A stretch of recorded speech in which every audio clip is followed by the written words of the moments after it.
Let's bring you this story now. Police Minister Bheki Cele is in the Western Cape today. It's going to be a busy day. He's already addressed officers in Belhar and he's dumped thousands of litres of booze down the drain.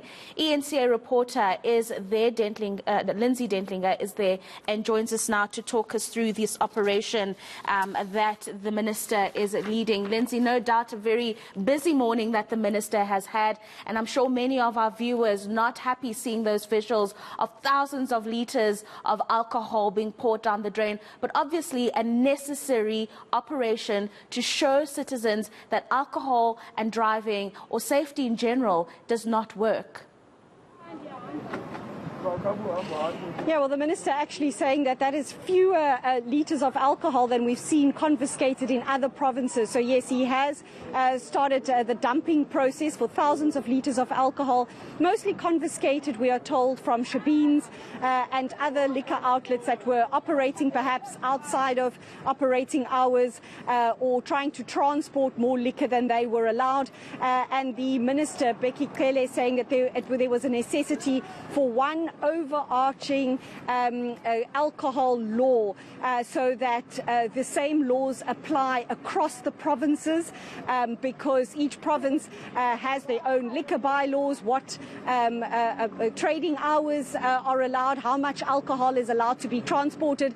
And the minister said for uniformity we had to start looking at some kind of blanket law enforcement as regarding alcohol. But yes, as you pointed out, the minister very busy. We're struggling to catch up with him and keep pace with him. He's already conducted 2 stops in Belhar, given police officers here their marching orders, if you will, ahead of the festive season, doing that alcohol dumping. And right now we are in Makaza, where we are hoping to catch up with him soon, where he's going to be handing over additional resources in this community to help in the crime fighting effort over the festive season.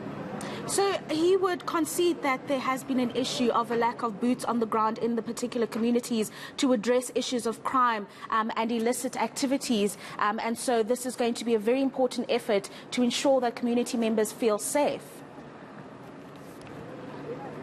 Well, you know, it's a long-standing battle between the National Police Minister and the local authorities here on the ground regarding resources. But the minister really here in a reconciliatory mood today, bearing the hatchet, saying it was time that they put their differences aside about whether there are in fact enough resources to deal with crime on the ground. But what he did say was that he felt that affluent areas of the city are better resourced than are the poorer areas, such as the one where I am right now, and that he is here to ensure the more equal distribution of resources, because was his feeling that the more affluent areas are better policed than others in Cape Town.